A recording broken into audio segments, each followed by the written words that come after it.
What's going on, everyone? So, every Saturday, 5 p.m., I go live here on YouTube. If you've been a part of it, you know how awesome they are. You know how great the community is, how great our conversations are. If you haven't, I highly recommend joining a live stream whenever you can. Every Saturday, 5 p.m. Pacific time, because they're just a ton of fun. We don't even just talk about Scream, we talk about all kinds of stuff. It's kind of like what we do in these videos, but in real time. It's more personal, more connective, and just a good time. Well, in the last live stream, I was asked to rank my Scream films as well as rank my Ghostface. And in that moment, as far as like the Ghostface went, something dawned on me and I never really connected the two. And I relayed it in that live stream, but I felt it really demanded a video. But before we jump into it, be sure to like this video. It helps me out a lot. Lets me know you enjoy these types of videos, and I truly appreciate it. If you're not subscribed to the channel, what are you doing? Hit that subscribe button, followed by the bell notifications, join this wonderful community, all of our discussions, and stay up to date with all things Scream. So, Mrs. Loomis, when we were doing our breakdown, people in the chat were doing the same. They were giving me their list, stuff like that. We're going back and forth. And I said that, Billy Stu, Mickey, me personally, and then I said Jill, and then Roman, and then when I got to Mrs. Loomis, it dawned on me, she's not a ghost face. She's a mastermind. Because the only time that we know that she ever even put on the mask was when she killed Randy, which her target, as we know, was supposed to be Gail. She wanted to get rid of Gail. And thus, Randy answered the phone. He had the little talk, upset her, pissed her off, and she ended up killing him.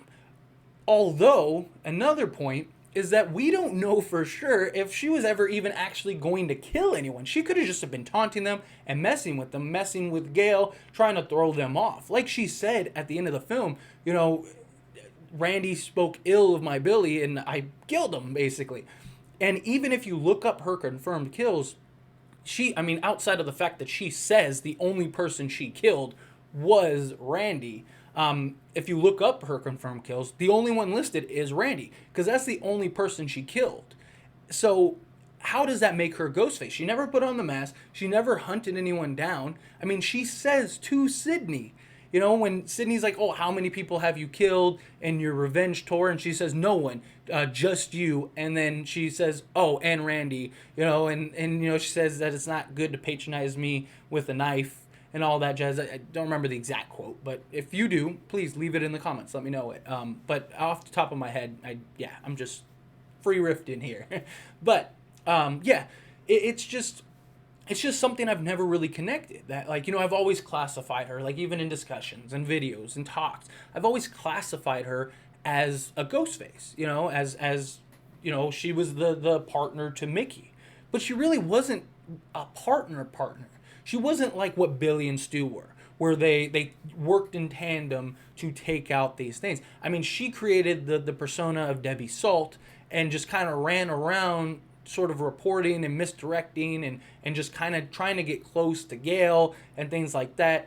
I've talked about in past videos, I think in just passing, I don't think I've ever actually made a full video about it. If you'd like one, let me know. And that is in regards to Debbie Salt and Gail. The reason she made the phone call, this isn't like a confirmed thing, it's just kind of like what I've pieced together, is that the only reason she went after Gail was because Gail basically blew up in her face and just basically trashed her in front of a bunch of people. And she's standing with the pad and she's just like, I thought if somebody was from Woodsboro that they would be the, and so if you want me to kind of dive into that sort of idea in a full length video, let me know down in the description below. I have no problems, or down in the comments below. I have no problems with that.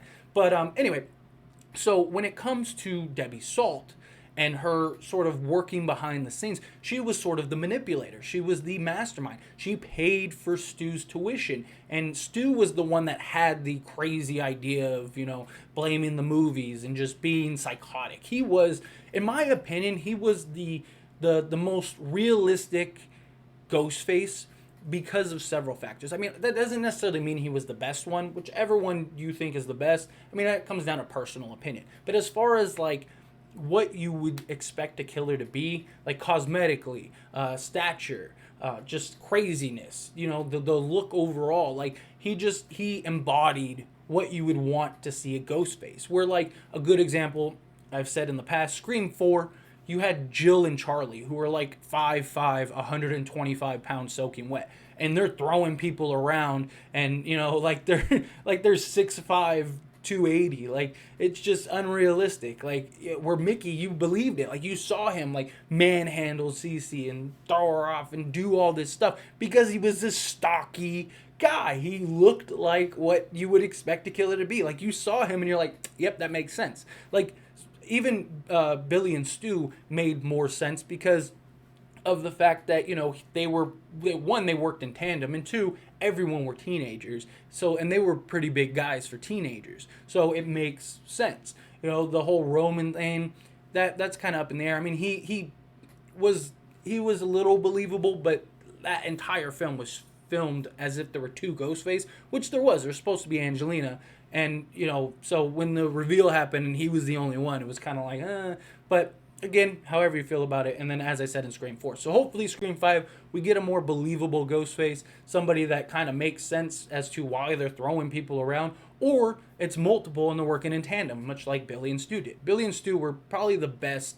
Ghostface duo ever, at least going forward, besides them just being legendary in the first. But back to, Mrs. Loomis, is that she never was a Ghostface. She, as far as we know, she never put on the costume outside of when she killed Randy, and we don't even know for sure that was her intentions to kill anybody.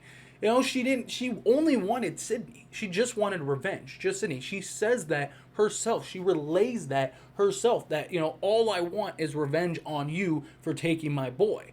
And that's basically what her motive, what her intention is. And then found Mickey on that website, and then they worked together. She paid his tuition, and boom. And he's just running rampant. She basically let the dog off the leash, and he's just taking everyone out.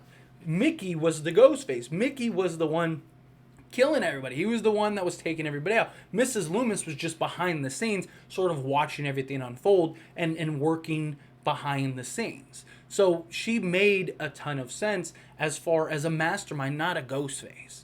It's just something I never really thought about and never really pieced together until that comment. And then I just was thinking about it. I was listing them, and I was like, wait a minute, it just sparked. Boom, like the head explosion emoji. Like, I was just like, she's not a Ghostface. And so anyway, as always, this is a discussion, and I want to hear from you.